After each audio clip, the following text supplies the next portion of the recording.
on va faire un point rapide, si tu veux bien, sur la situation sanitaire, parce que je rappelle que tu es médecin spécialisé en médecine de catastrophe, médecine de guerre, mais tu es surtout et avant tout anesthésiste réanimateur et tu exerces quand tu n'es pas en mission à l'étranger, tu exerces en qualité de médecin spécialiste au centre hospitalier de Thionville-Metz. Tiens, ça me dit quelque chose aussi. Quelle est la situation sanitaire? Toi qui es sur le front depuis, une année, enfin qui était déjà avant, mais toi qui as été, sur la ligne de front avec tes équipes, depuis une Donc, année? oui, alors j'étais en réserve. Hein. J'étais allé renforcer à Thionville et puis après je suis allé à Saint-Avold lors de la deuxième vague, là Mmh. maintenant comme réanimateur. Et donc, alors assez étrangement, on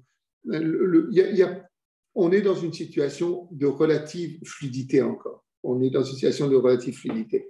Et il faut savoir que ce qui pose un problème, c'est que lors de la première vague, on avait arrêté toute activité réglée, aussi bien médicale que chirurgicale. Tout avait été reporté pour rester l'hôpital, à ce moment-là, était face à l'épidémie et faisait face à l'épidémie.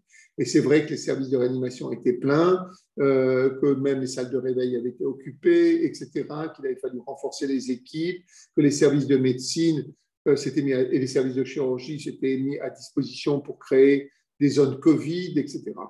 Là, dans la deuxième vague, en vérité, il y a à la fois une activité normale de l'hôpital et une activité Covid. Si bien que ça donne l'impression que nous sommes submergés parce qu'il y a au même temps l'activité normale. La chirurgie esthétique continue ses activités d'une certaine manière, la chirurgie prothétique, orthopédique, qui n'est Même pas une... de manière réduite, mais on a essayé d'éviter les écueils dans lesquels on était tombé lors la première vague, qui était Oui, d'arrêter, voilà, arrêter. avec Voilà. mmh. Et donc là, maintenant, on se retrouve devant une situation où il faut faire face à la fois à l'activité réglée et en même temps à l'activité Covid, ce qui augmente, bien entendu, dans les hôpitaux, les contraintes avec un personnel qui est fatigué. Il y a beaucoup d'absentéisme, beaucoup. Certains hôpitaux enregistrent jusqu'à 40% d'absentéisme Donc il n'y a aujourd'hui. pas forcément la réserve qu'on avait, la réserve de la première vague n'est pas plus forcément Non, non. disponible.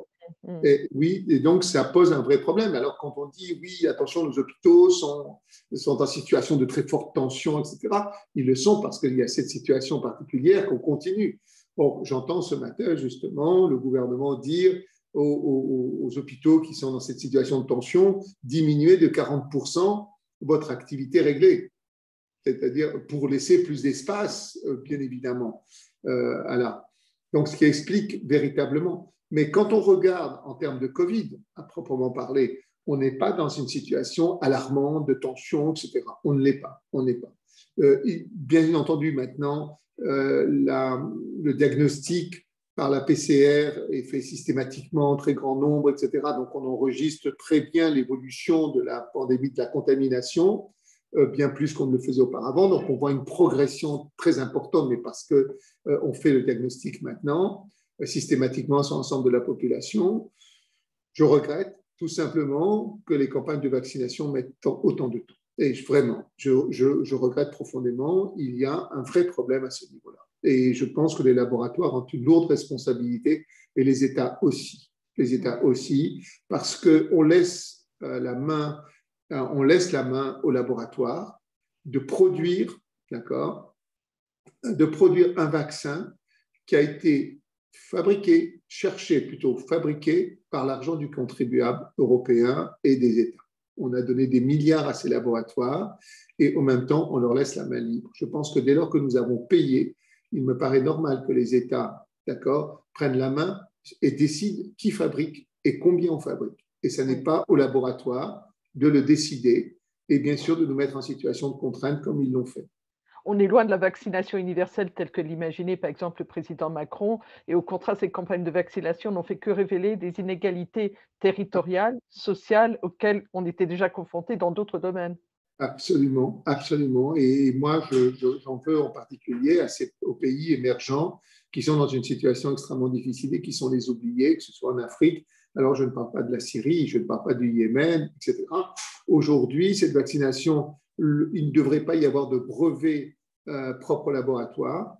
Il ne devrait pas l'avoir puisque nous avons payé pour cette recherche. D'accord. Et il ne devrait pas faire de bénéfices sur ces vaccins. ça devrait tomber dans le domaine universel et avec une organisation qui fasse qu'on puisse vacciner le monde entier sans avoir à débourser un sou.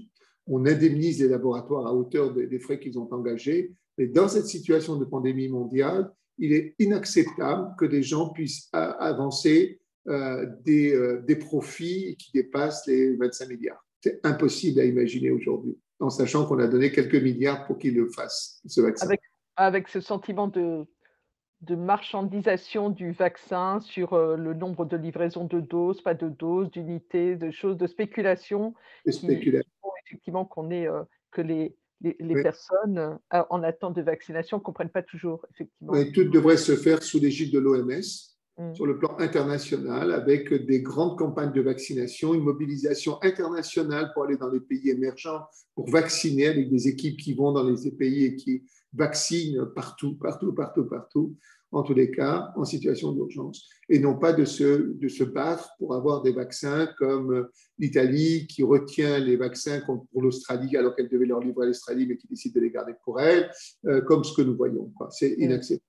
Et des pays comme la Syrie en particulier, il devrait y avoir une trêve immédiate sur l'ensemble des zones de guerre, une trêve immédiate sous l'ONU pour pouvoir vacciner les populations, les protéger, les alimenter, etc. durant cette période.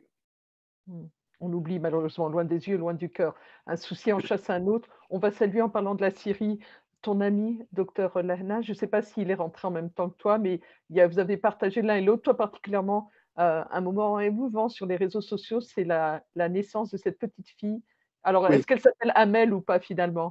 C'est toujours pas. J'ai posé la question aux sages-femmes qui étaient là-bas en disant est-ce que la mère a choisi le prénom? Je voudrais bien savoir quel prénom elle a choisi. Et aux dernières nouvelles, pas encore. Donc, je ne sais pas du tout. Mais ça a été un très beau cadeau de la Providence. Vraiment très beau. Juste que tu nous livres pour finir cette anecdote, parce que moi, je la livre comme ça un petit peu par la conclusion, parce que je l'ai lu sur Facebook. Mais quelle est l'histoire de cette petite Amel en Syrie? Alors, avec Zouer, qui est gynécologue obstétricien, nous avions fait une formation aux sages-femmes de 3 jours dans notre centre de formation à Derik, dans le nord-est de la Syrie, où nous sommes allés. Puis ensuite, nous sommes allés visiter les centres de maternité qui sont gérés par l'USSR. Nous sommes allés à Raqqa, et puis nous sommes allés ensuite à Al-Hol, dans le nord-est, dans le sud-est de la Syrie. Et là, nous avions formé 3 sages-femmes qui venaient de ce centre-là et un médecin gynécologue obstétricien. Et ce que nous voulions avec Zouer, c'était de les voir travailler sur le terrain, proprement parler, pour les revoir après la formation.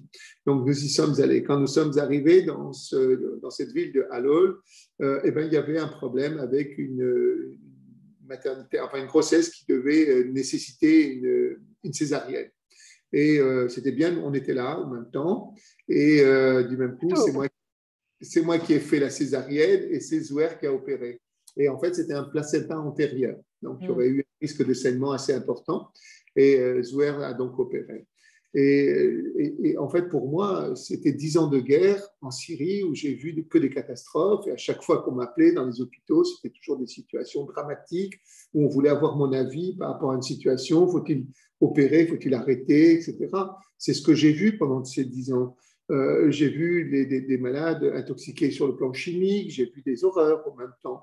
Or, c'est la première fois, pour moi en tous les cas, après ces 10 ans, d'assister à un accouchement.